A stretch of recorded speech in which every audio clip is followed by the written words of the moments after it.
Programa Simples Assim. Apoio Unimed Catanduva. Mudando para melhor. Mudando para você. Instituto EDEC. Educação, desenvolvimento e capacitação. Olá, nós estamos chegando com mais um Simples Assim para você, trazendo assuntos que tenho certeza serão úteis para o seu dia a dia e também para aqueles de quem você gosta. Então, portanto, espalhe a notícia. O Simples Assim hoje traz uma segunda etapa de uma entrevista que fizemos com o Dr. Durval Ribas Filho, presidente da ABRAM, a Associação Brasileira de Nutrologia. Ele responde às várias perguntas das espectadoras que chegaram através das nossas redes sociais. Dentre as perguntas estão a alimentação para quem tem o colesterol alto, aquele que está ruim, está alto, e também sobre o que há entre a alimentação e a depressão. O Simples Assim também traz uma entrevista com o Dr. Pedro Antônio Artuso, que é delegado seccional em Catanduva. A gente fala sobre o ataque que uma moça sofreu em Catanduva quando saía da academia. E o Dr. Pedro faz alguns alertas para nós mulheres, que somos mais frágeis, isso é sabido, quando estamos caminhando sozinhas pelas ruas, a gente pode evitar que ataques assim também aconteçam com a gente. O programa também tem aquela dica muito especial da doutora Manuela Jorge, que é dermatologista, e ela vai falar sobre as micoses. O verão está indo embora, mas se a gente não se cuidar, as micoses vão ficando por aqui com a gente. E é isso que a gente trata nesta participação da doutora Manuela. E você ainda vai tirar as suas dúvidas sobre o imposto de renda. Março está chegando e Leão está faminto. Confira.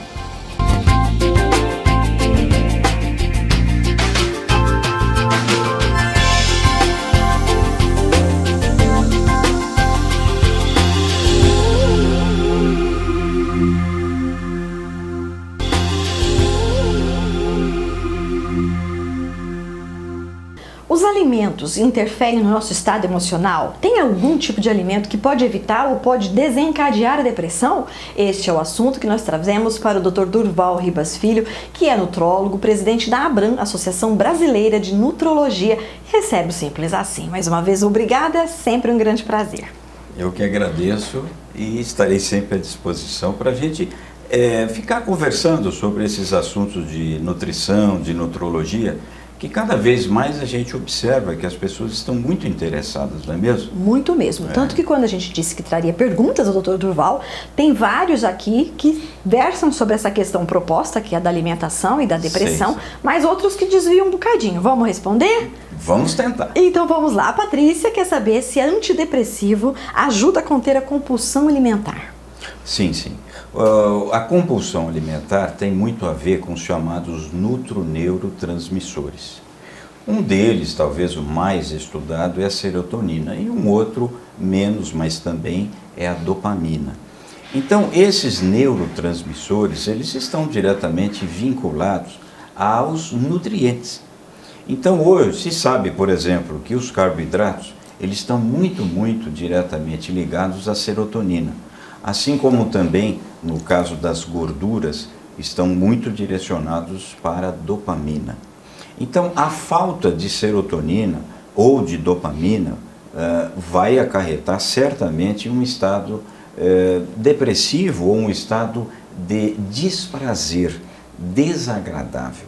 A serotonina, por exemplo, é o chamado neurotransmissor do prazer. Então, níveis baixos de serotonina, ou mesmo níveis baixos de dopamina, com certeza interferem no status emocional da pessoa. Então quer dizer que se a gente comer alimentos que tenham um bom índice desses ingredientes, vamos dizer assim, vamos ficar bem. Certamente. Por exemplo? Aí é que está o problema, porque todos nós temos os chamados, nós chamamos de subtipos diferentes de receptores pós-sinápticos. É um nome complexo, mas para dizer o seguinte: você tem a chave e tem a fechadura. Tem determinados alimentos que se encaixam perfeitamente na sua fechadura. É a chave que deu certo e abre a porta do prazer. Mas tem pessoas que têm subtipos diferentes e que não encaixam. O exemplo típico é o grande obeso.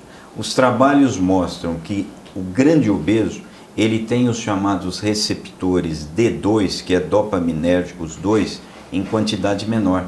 Significa que ele tem que comer muito mais gordura para ele sentir o mesmo prazer que uma outra pessoa, que não é o grande obeso, sente comendo muito menos.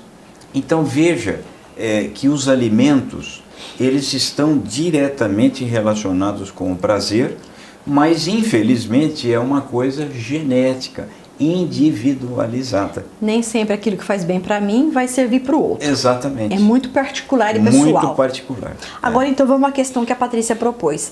A pessoa que toma antidepressivo, ela tem a compulsão alimentar mais controlada do que aquele que não toma? Tem alguma coisa a ver, doutor Durval? Porque, na verdade, quando se fala em antidepressivo, a gente lembra muito de um grupo que chama inibidores seletivos de recaptação da serotonina. Esse grupo, que e todos nós conhecemos, a tal da fluoxetina. Além da fluoxetina, tem a sertralina, paroxetina, venlafaxina, etc, etc. Esse grupo de substâncias, o que eles fazem? Eles aumentam os níveis de serotonina, na chamada fenda sináptica. Então, se eu tenho níveis baixos de serotonina, evidentemente, eu fazendo uso desses medicamentos, eu aumento. Então, eu vou me sentir bem.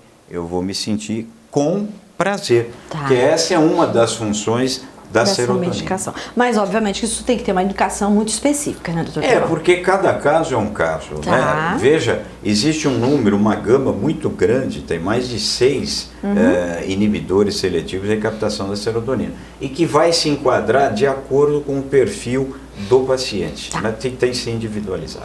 A Maria do Carmo Pereira Marçal perguntou se depressão aguda crônica existe. Já ouviu falar, doutor? Não.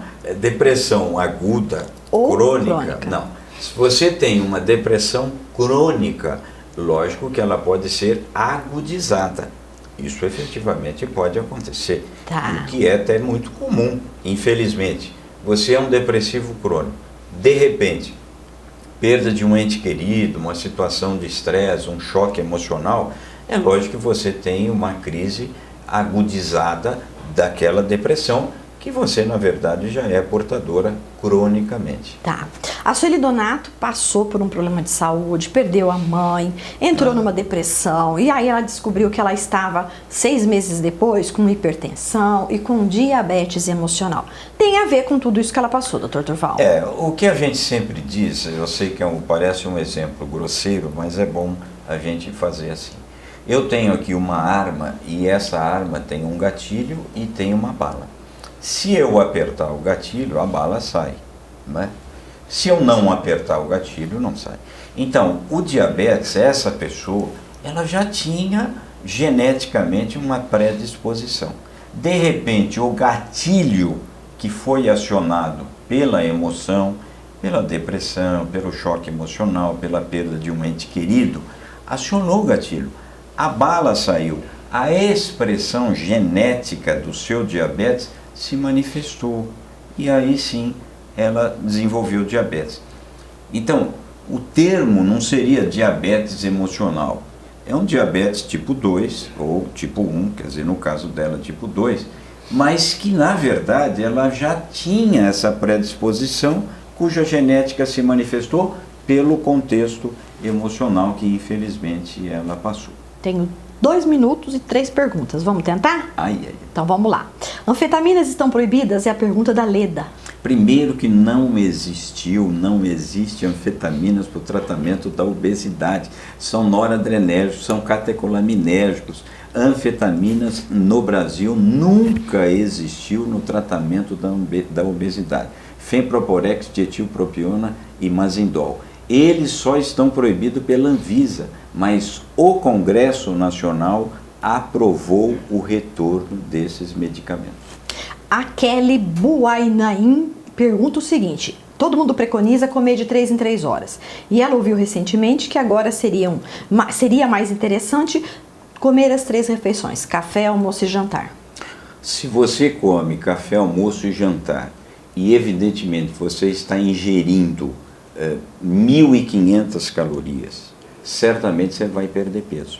Se você estiver ingerindo 6 refeições por dia, café da manhã às 10 horas, almoço à tarde e jantar, e 1.500 calorias, você também estará perdendo peso. Ou seja, o que depende é o teor calórico, e não efetivamente esses horários fracionados. E finalmente a Lourdes quer saber quais são os alimentos proibidos para quem tem colesterol ruim alto. Colesterol ruim, LDL, né? Olha, toda gordura saturada faz mal. É aquela gordura que em temperatura ambiente é semissólida e esbranquiçada. Exemplos embutidos, mortadela, presunto, esses talvez sejam os que mais interferem diretamente. Agora lembrar que praticamente 80-85% do colesterol ele é sintetizado de forma endógena. O fígado é que produz e não a alimentação. Muitíssimo obrigada, foi mais uma vez um grande prazer. Nós é que agradecemos, estaremos sempre à disposição dos telespectadores, que é sempre um prazer nós dirimirmos essas dúvidas e lembrar que quem quer que seja o pai de uma doença, a mãe foi uma dieta deficiente. Programa Simples Assim. Apoio. Instituto EDEC. Educação, Desenvolvimento e Capacitação. Unimed Catanduva. Mudando para melhor. Mudando para você.